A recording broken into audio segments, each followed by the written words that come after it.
اعوذ باللہ من الشیطان الرجیم بسم اللہ الرحمن الرحیم۔ پیارے بچوں، السلام علیکم ورحمۃ اللہ وبرکاتہ۔ میں آپ کے سامنے Muhammad Ramzan Banday, teacher, government central school Yamlar Pain, zone Rajwar, district Kupwara, online classes کے سلسلے میں آپ کے سامنے حاضر ہوں۔ میں گورنمنٹ ہائر سیکنڈری بہنی پورہ، زون راجوار، ڈسٹرکٹ کپوارہ کے لیے ہیومنٹیرین گراؤنڈس پہ پرنسپل صاحب کے حکم کے مطابق اس کے حکم کی تعمیل میں 10th کا جو اردو ہے پڑھانے جا رہا ہوں، اور 12th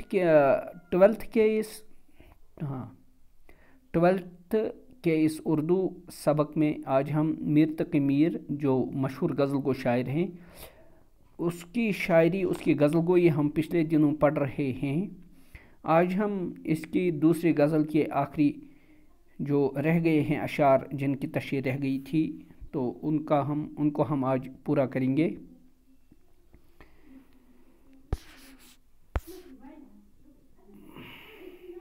چونکہ میر تقی میر کی غزلیات سے جو آپ کے شامل نصاب ہے، دوسری غزل کے پہلے 4 اشعار کی تشریح ہو چکی ہے۔ خاک تک کوچے دلدار کی چھانی ہم نے، جستجو کی پہ دل گم شدہ پایا نہ گیا، یہ ہم نے کل کیا ہے۔ آج ہم دوسرے بچے ہوئے 3 اشعار کی تشریح کرنے جا رہے ہیں۔ پہلے ہم ان اشعار کو ترنم سے پڑھیں گے، کیونکہ ترنم شاعری کی روح ہے۔ ترنم سے غزل گوئی پہچانی جاتی ہے، ترنم سے شاعری پہچانی جاتی ہے، یہ اس کی روح ہے۔ ترنم لازمی ہے، میٹھی آواز میں پڑھنا یہ لازمی ہے۔ ماہ نے آسامنے شب یاد دلایا تھا اسے، ماہ نے آسامنے شب یاد دلایا تھا اسے،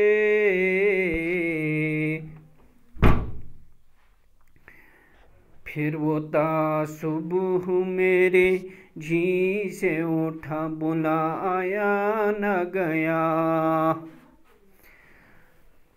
ماہ نے آسامنے شب یاد دلایا تھا اسے، پھر وہ تا صبح میرے جی سے بلایا نہ گیا، ماہ نے آسامنے سب یاد دلایا تھا اسے، پھر وہ تا صبح میرے جی سے بلایا نہ گیا، جی میں آتا ہے کہ کچھ اور بھی موزوں کیجئے، جی میں آتا ہے کہ کچھ اور بھی موزوں کیجئے، درد دل ایک غزل میں تو سنایا نہ گیا، جی میں آتا ہے کہ کچھ اور بھی موزوں کیجئے،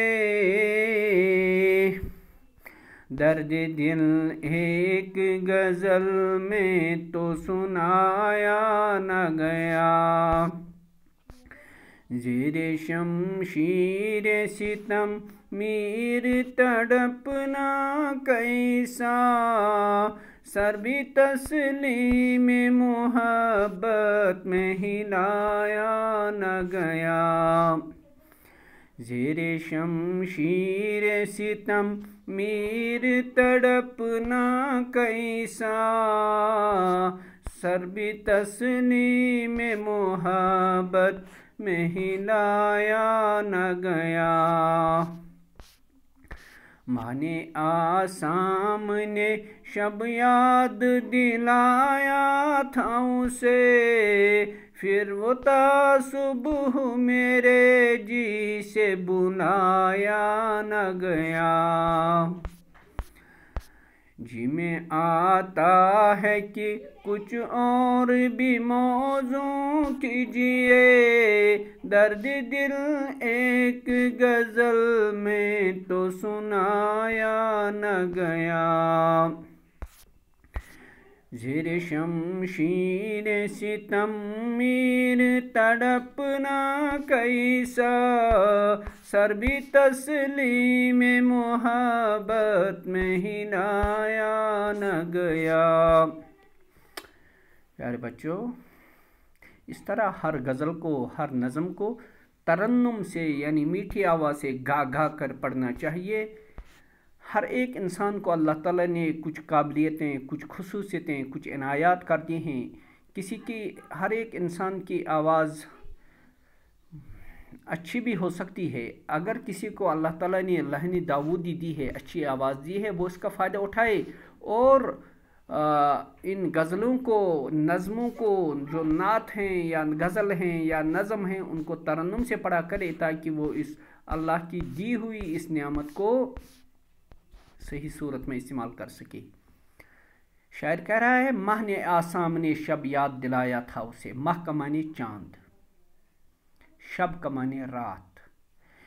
شاعر کہہ رہا ہے کہ مجھے محبوب کی یاد جو دی، مجھے یا محبوب کو یاد جو دلایا وہ چاند نے دلایا۔ آج رات جب چاند چمکا تو چاند کے چمکنے سے مجھے محبوب کی یاد آئی۔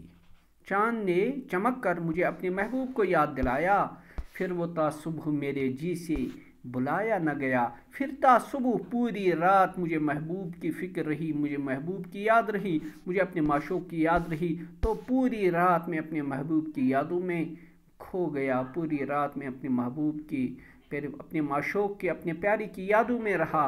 اور معشوق کو یاد دلانا، یہ یاد دلانے کا کام مجھے چاند نے کیا۔ چاند یوں ہی چمکا، آسمان پر چاند چمکا تو مجھے میرا محبوب یاد آیا کہ میرا محبوب بھی ایسا ہی خوبصورت ہے جیسا یہ چاند ہے۔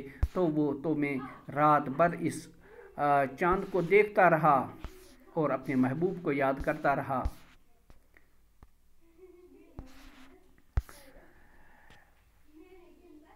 ہمیشہ یاد رکھنا چاہیے کیونکہ غزل گوئی جو ہوتی ہے اس میں عشق حقیقی پر بھی شاعری ہوتی ہے، عشق مجازی پر بھی شاعری ہوتی ہے۔ عشق حقیقی کا معنی جس میں اپنے خدا، جس طرح ہم کہتے ہیں نعت شریف میں ہم عشق نبوی کو اظہار کر رہے ہیں، اور حمد بارہ تعالیٰ میں ہم عشق اپنے خدا سے، اپنے مولا سے محبت کا اظہار کر رہے ہیں۔ اور اگر کسی شاعری میں غیر کی محبت ہو، اللہ سے غیر کی محبت ہو، تو اس کو ہم، اگر خدا کی محبت ہو تو وہ حمد کہلاتی ہے۔ خدا کی تعریف میں جو کلام کہا جائے اس کو حمد کہتے ہیں۔ نبی کی تعریف میں جو شاعری کی جائے اس کو نعت کہتے ہیں۔ اور اگر کوئی شاعری، کوئی غزل ایسی ہو جس میں اپنے محبوب، اپنے پیارے، اپنے معشوق کی یاد ہو تو اس کو غزل کہا جاتا ہے۔ شاعر کہہ رہا ہے ماہ نے سامنے شب یاد دلایا تھا اسے کہ آج رات چاند نے چمک کر مجھے اپنے محبوب کی یاد دلائی، تو پوری رات مجھے محبوب یاد رہا، میرے جی سے محبوب کی یاد نہیں گئی۔ جی میں آتا ہے کہ کچھ اور بھی موزوں کیجئے، درد دل ایک غزل میں تو سنایا نہ گیا۔ شاعر کہہ رہا ہے کہ میں چاہتا تھا کہ میں کچھ اور اشعار بیان کروں، کہ میں اپنے دل کا حال اشعار میں بیان کروں، کہ میں اپنے محبوب کے عشق کو اپنے اشعار میں بیان کروں، غزلوں میں بیان کروں، اپنے دل کے خیالات کو غزلوں میں بیان کروں۔ جی میں آتا ہے کہ کچھ اور بھی موزوں کیجئے، میرا دل چاہتا تھا، جی کا معنی دل، میرا دل چاہتا تھا کہ میں کچھ اور بھی کلام